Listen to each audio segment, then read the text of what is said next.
One of the most counterintuitive things about conservation is the fact that hunting can actually help animal species.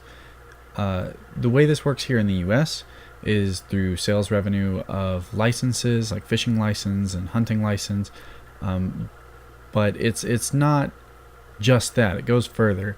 It's the fact that because it's an industry, private citizens like you or me can go out and make a hunting lease because we're incentivized to buy land and prepare it and keep animals on it so that we can make money off of it. It incentivizes private individuals to keep wildlife alive, and that's why it's such a useful tool.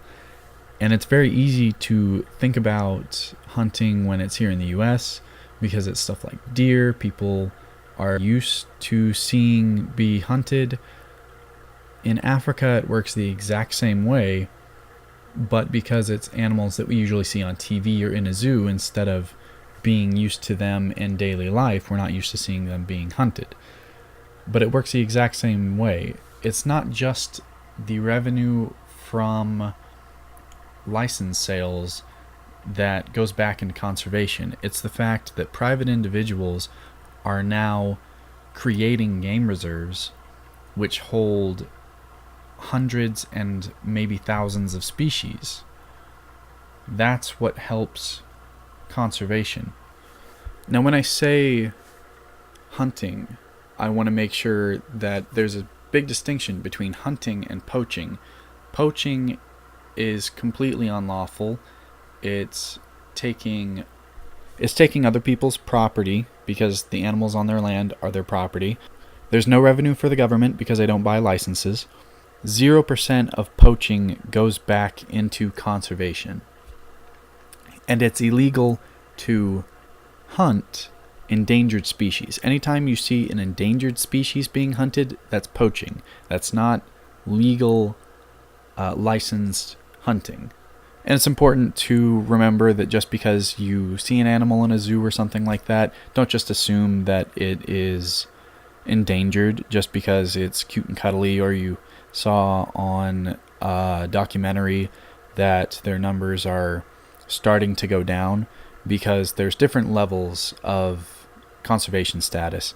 It could be vulnerable, endangered, extinct in the wild, extinct. Endangered is the point in which it becomes illegal to hunt. Let's look at some of the places where trophy hunting bans have been implemented so I can kind of ease your doubt about this subject. Tanzania closed hunting in 1973 and then reopened it 5 years later in 1978 after poaching reduced its elephant population by over half in a 5-year period. Reduced it by half. Once hunting was reintroduced, the elephant population soared back to its current population of around 125,000. In 1977, Kenya banned hunting, expecting their animal populations to boom in its absence, but the exact opposite happened. According to the African Conservation Foundation and the director of the Kenya-based Living with Big Cats conservation program, over 70% of Kenya's wildlife has died out since the ban was first implemented. Kenya's elephant population has been negatively affected, in particular when in between 1979 and 1989, their population declined from 130,000 to only 17,000, an almost 90% decrease in just 10 years.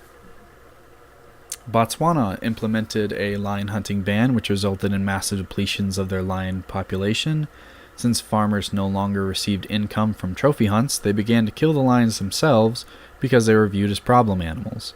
Botswana banned trophy hunting yet again in 2014, and already villagers are increasingly viewing wildlife as vermin rather than valuable resources. Zambia reversed their ban on trophy hunting implemented in 2013 because the country was not getting enough funds for conservation from ecotourism alone. Now let's look at the only regions in the world exempt from these declining wildlife populations: the USA and South Africa. Well, really, Southern Africa as a whole, because Namibia and stuff like that also tend to do kind of well. South Africa mainly. not only are the wildlife populations of these countries not decreasing, but they're actually increasing exponentially. And what did these countries do different than the rest of the ones that I just listed? Hunting is the cornerstone of their wildlife management programs. A 2005 paper by Nigel Leader-Williams and colleagues in the Journal of International Wildlife Law and Policy asserted that the legalization of white rhinoceros hunting in South Africa motivated private landowners to reintroduce the species onto their lands. As a result, white rhinos increased from fewer than 100 individuals to more than 11,000. The South African Conservation Success Story DVD is a documentary that shows us how we can use trophy hunting to incentivize private citizens to create their own game reserves and preserve species. Same is done here in the US under the name hunting leases instead of game reserves. Banning hunting means that these wild areas will most likely be bought and converted to agriculture, and wildlife will die out due to habitat loss, which is a much greater risk than hunting could ever be. It's important to actually know the facts behind these things before we react to them. And hunting has been objectively proven to be a useful tool for conservation.